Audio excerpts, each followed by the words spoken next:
Bienvenue à tous et à toutes dans notre émission. C'est l'heure de goûter, un moment convivial où je vous invite à goûter à la parole de Dieu.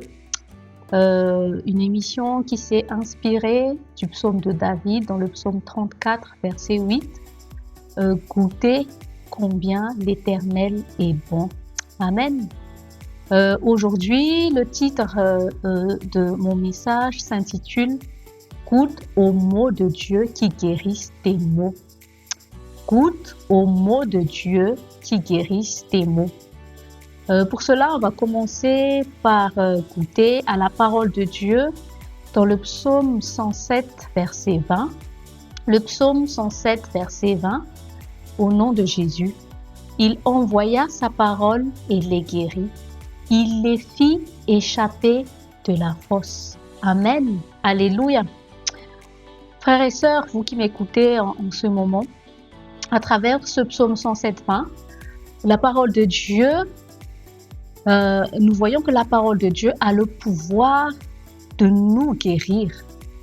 Et la parole de Dieu a aussi le pouvoir de nous faire échapper de la fosse, ou même de nous faire échapper de la mort. Amen. Donc, dans la parole de Dieu, il y a la puissance de guérison et il y a aussi la puissance de résurrection de Jésus-Christ qui a fait ressusciter Jésus-Christ d'entre les morts, qui nous fait échapper de la fosse. Amen. C'est pour ça que c'est toujours bénéfique pour nous en tant qu'enfants de Dieu de passer du temps dans la parole de Dieu. Chaque moment qu'on passe dans la parole de Dieu, chaque moment où tu demeures dans la parole de Dieu, tu actives la puissance de guérison de la parole de Dieu pour ton âme, pour ta vie, la guérison pour tes pensées, la guérison pour au niveau émotionnel. Il y a la puissance de guérison dans la parole de Dieu. Parfois, on ne prend pas conscience, en fait, des pouvoirs des mots. Il y a une puissance derrière les mots que nous disons. Tu vas dire, oui, c'est quoi la puissance dans les mots? Jésus, par exemple, il avait dit que dans les derniers temps, il y aura des bruits de guerre. Et durant l'histoire de l'humanité, nous savons bien que la plupart des guerres qui sont devenues réelles viennent tous en fait des guerres de mots. Des guerres de mots qui ont été échangées. C'est ça en fait les bruits de guerre. Ça a commencé avec des paroles qui se sont dites, des rumeurs, des ragots, des mauvaises interprétations de mots.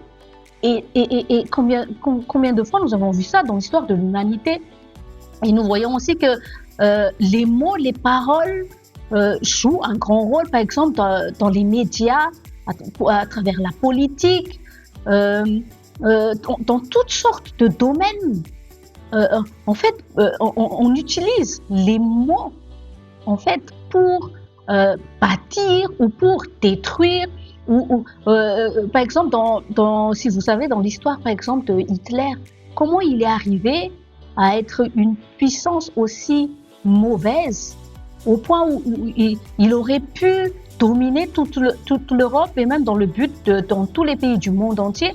Il avait fait un livre et dans ce livre-là, il y avait des mots qui contenaient son idéologie et combien de personnes ont vu leur esprit être impacté par ces mauvaises idéologies qui ont déclenché la guerre mondiale.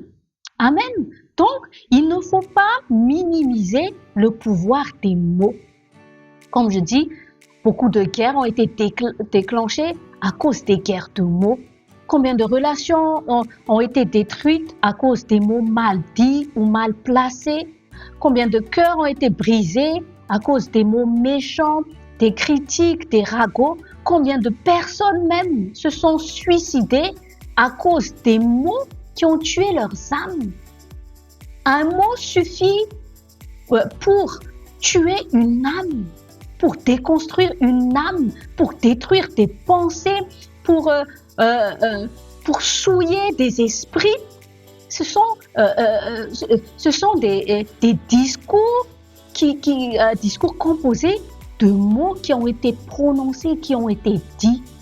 Combien de malédictions ont été prononcées à travers des mots pour amener le chaos? Par exemple, dans des foyers, au sein d'une famille, combien de mots sont sortis de nos bouches parfois qu'on a regrettés, qui ont détruit des cœurs, qui ont brisé des cœurs. Combien de vies ont été détruites à travers des mots de mensonges, des rumeurs, des ragots ou des critiques.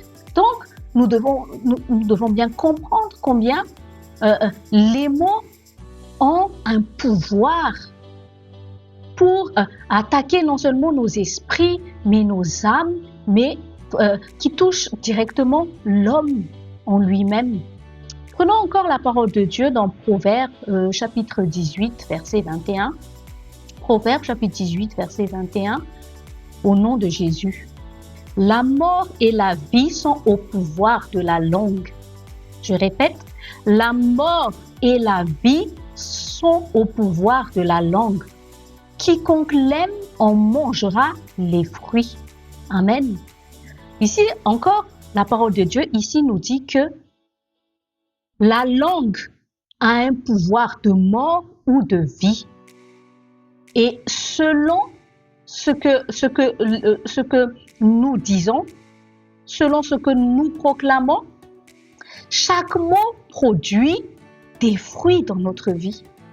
Je répète donc, chaque mot produit du fruit et on en mange les fruits des paroles que nous avons reçues.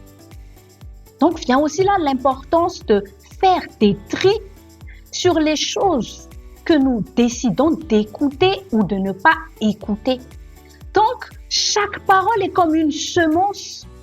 Amen. Soit c'est une bonne semence, soit c'est une mauvaise semence. Et chaque semence, la parole de Dieu ici nous dit que ça devient un fruit que nous allons en manger. Et si je reviens toujours au début de l'histoire de notre humanité, au début avec Adam et Ève, le malheur est entré dans le monde à cause d'un mauvais fruit que Adam et Ève avaient mangé, le fruit que Dieu leur a dit de ne pas manger, qui était la connaissance du bien et du mal. En mangeant ce fruit-là,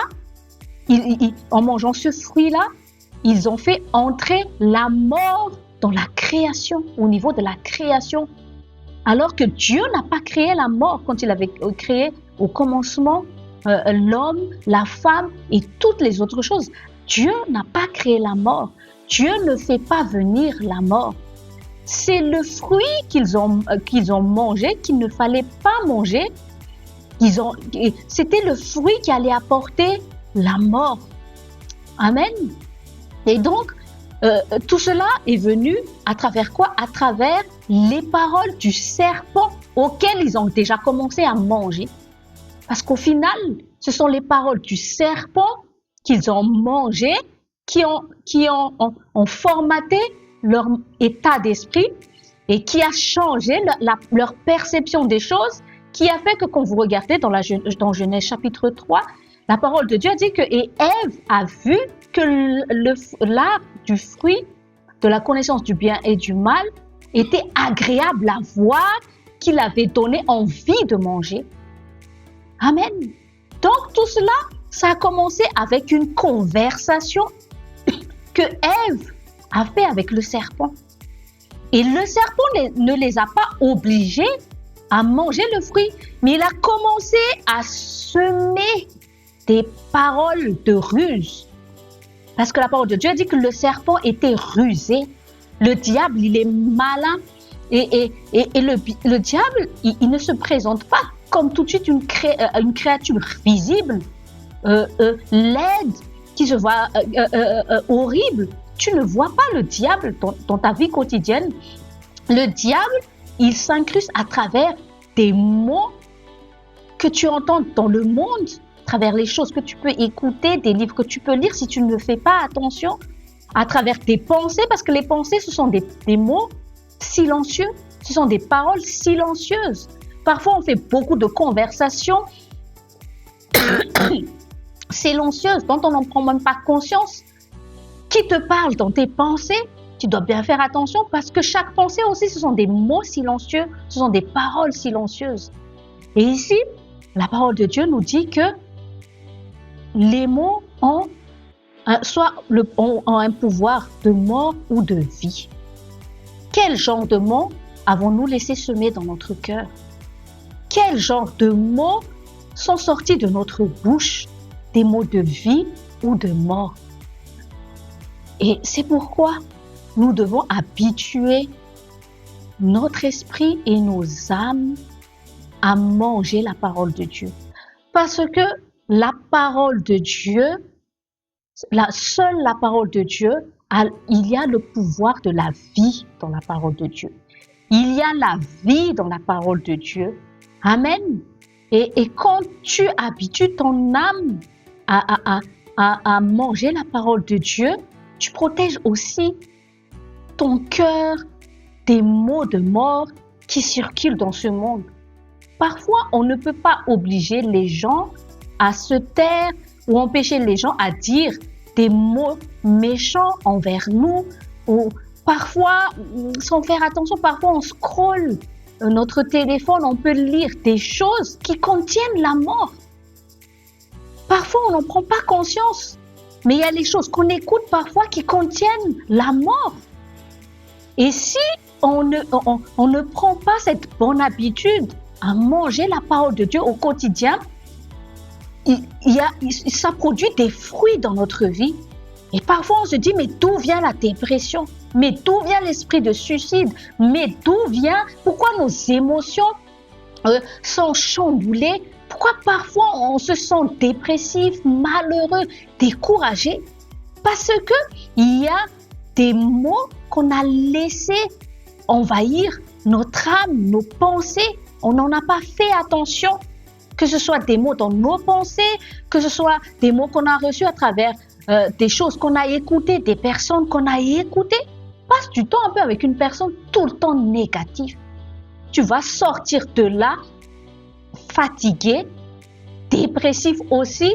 C'est comme si ta perception de la vie sera comme noire partout. Amen. C'est pour ça que c'est important de se nourrir de la parole de Dieu, parce que la parole de Dieu porte le fruit de la vie dont nous avons besoin pour notre esprit, pour notre âme, mais aussi pour notre corps. Amen. Donc, la parole de Dieu a le pouvoir de nous guérir de toutes sortes de maladies dans les 3 dimensions de l'homme, dans son esprit, dans son âme, mais aussi dans son corps. Et il est important de comprendre que même nos âmes se bâtissent à travers la parole. Nous bâtissons même les psychologues disent que un enfant, il se construit, l'estime de soi se construit à travers les paroles qu'ils ont reçues de leurs parents et de leur entourage. Si un enfant a été toujours nourri à travers des mots méchants, méprisants, cet enfant sera un adulte vraiment brisé. Tu seras un adulte et la plupart même des personnes qui ont des difficultés dans la vie, même par exemple aux États-Unis, la plupart des serial killers, les psychologues ont étudié, mais ce sont des personnes qui ont eu une enfance malheureuse. Ce sont des enfants qui ont été maltraités psychologiquement, maltraités physiquement, parce que les parents qui ont été censés les bâtir avec des paroles d'amour, des paroles qui rassurent, ils ont été nourris par des paroles de mort. Et ces paroles qui ont été dites dans leur enfance, c'est ça qui ont souillé leurs âmes et leurs esprits, qui ont fait d'eux des personnes horribles. Et même le monde, ils savent dire que c'est la société eux-mêmes qui construisent leurs propres monstres. Et cela, en général, se fait toujours à travers des mots. Il y en a qui rajoutent avec des, à faire du mal physiquement. Mais nous devons comprendre que les armes qui tuent le plus, ce sont les mots. Et il suffit de regarder sur les réseaux sociaux, regarder les commentaires sur les réseaux sociaux. Quand tu rentres par exemple sur par exemple les infos, regardez comment les gens se crachent des venins les uns sur les autres avec des mots. Et après on s'étonne pourquoi le mal-être grandit dans notre société. Parce que on ne préserve plus notre bouche des choses mauvaises. Aujourd'hui, on vit dans une société où on donne excuse, soi-disant, à la liberté pour dire tout et n'importe quoi. Mais la liberté n'est pas une excuse pour tuer les autres. La liberté doit être un avantage pour bénir les autres, pour construire les autres, pour construire notre nation. Mais ce qu'on voit aujourd'hui, c'est que on utilise la liberté pour cracher des venins en parlant, en insultant, en se jugeant, en se critiquant les uns les autres, en se parlant mal les uns les autres. Mais nous, en tant qu'enfants de Dieu, nous devons faire la différence dans ce monde.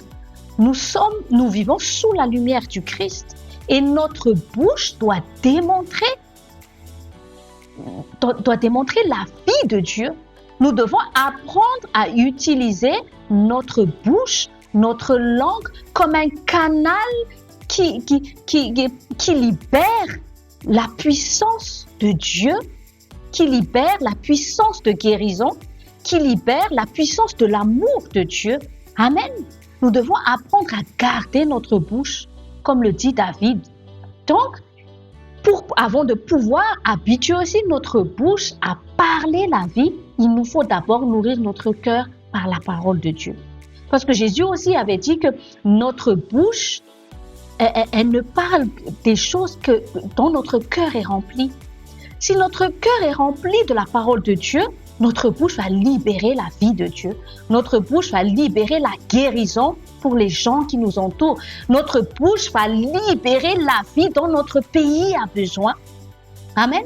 Parce que notre bouche, c'est aussi l'instrument de la prophétie de Dieu. On ne peut pas libérer la puissance de la prophétie de Dieu si on ne se nourrit pas de la parole de Dieu. Amen.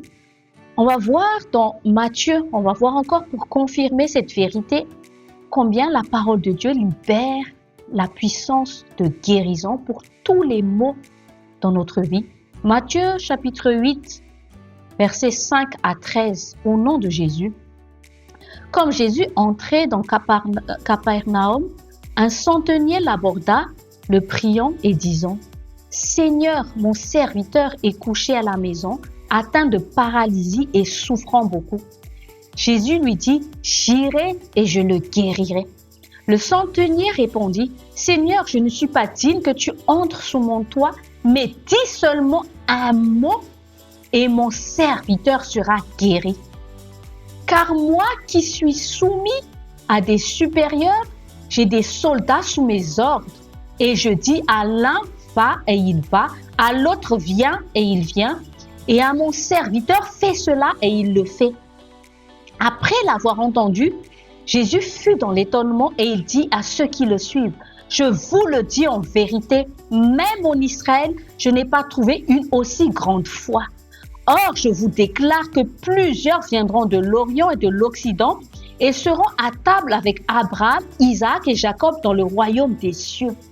Mais les fils du royaume seront jetés dans les ténèbres du dehors, où il y aura des pleurs et des grincements de dents. » Puis Jésus dit au centenier, « Va, qu'il te soit fait selon ta foi. » Et à l'heure même, le serviteur fut guéri. Waouh!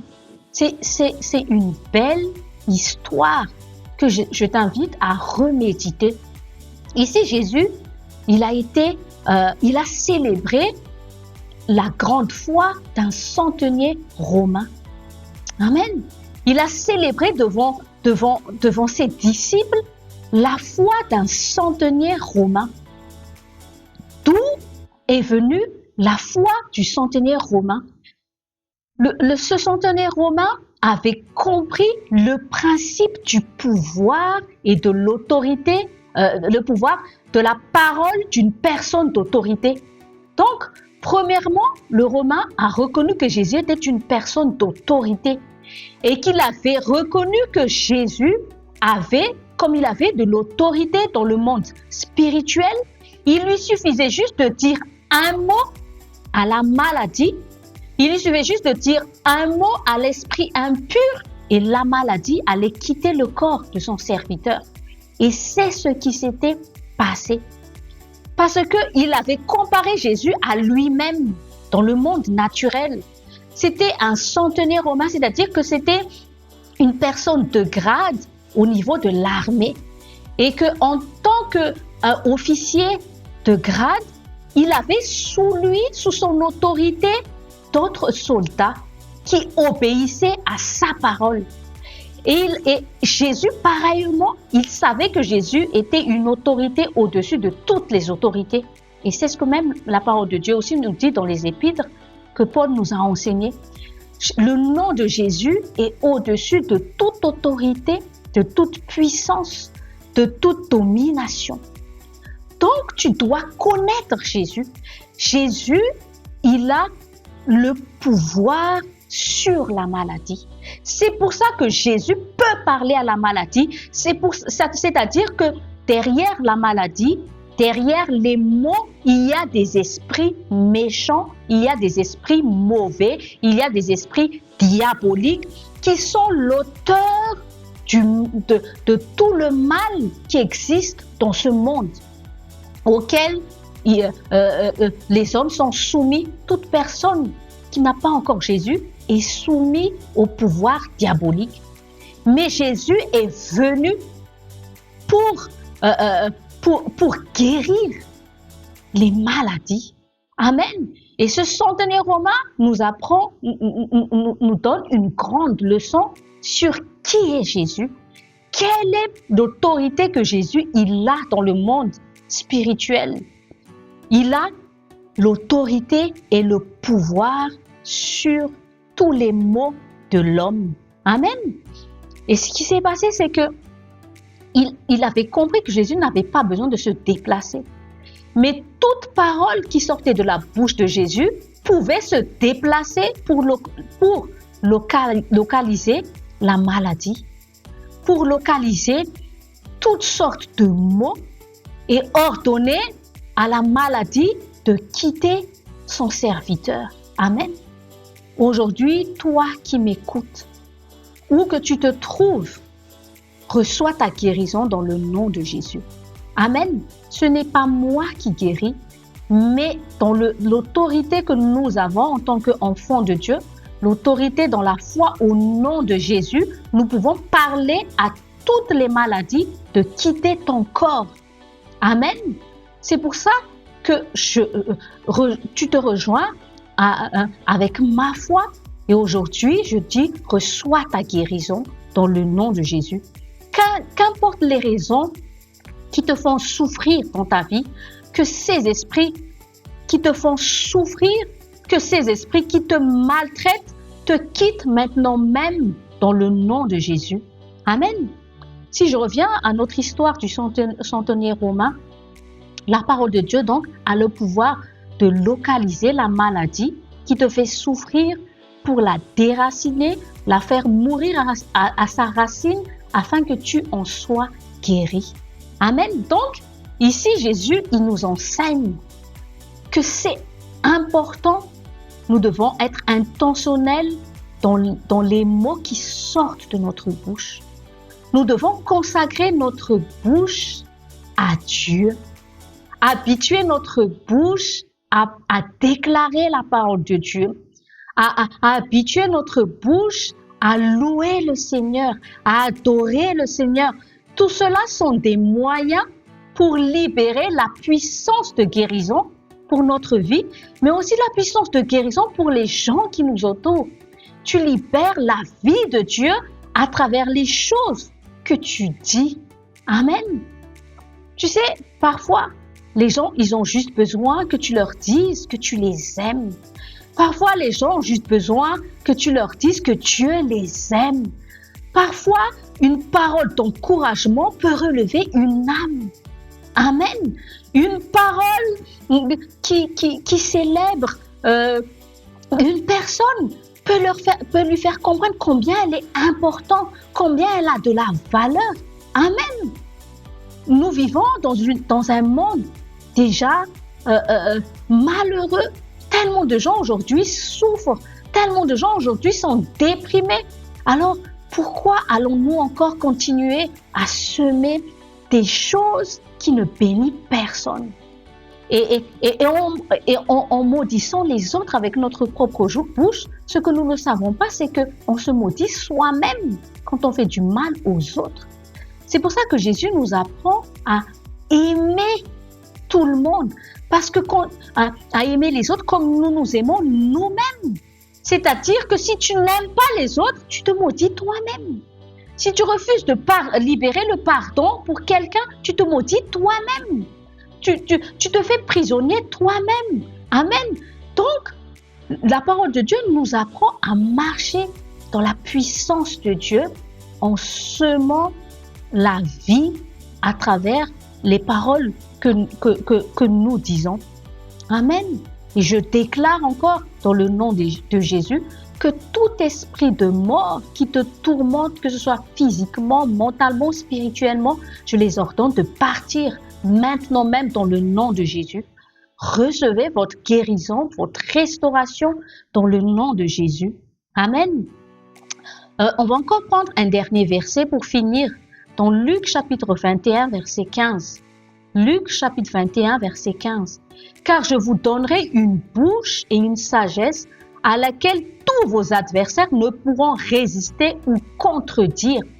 Vous voyez, c'est Jésus qui nous a donné une autorité, comme il a dit à ses disciples. Nous aussi, nous sommes les disciples de Jésus-Christ parce que nous le suivons. Amen. Et en tant que disciples de Jésus-Christ, Jésus nous a donné une bouche et une sagesse. Qu'est-ce que Jésus a mis sur notre bouche? Il nous a donné avec notre bouche une sagesse. Et il y a aussi donc la puissance de la sagesse divine. C'est quoi la puissance de la sagesse divine? Elle a le pouvoir elle a le pouvoir de parler à tous nos adversaires. Amen. On parle à nos adversaires avec la sagesse. Amen. Afin que personne ne puisse résister et nous contredire. Amen. Et comment obtenir cette sagesse? C'est en mangeant la parole de Dieu.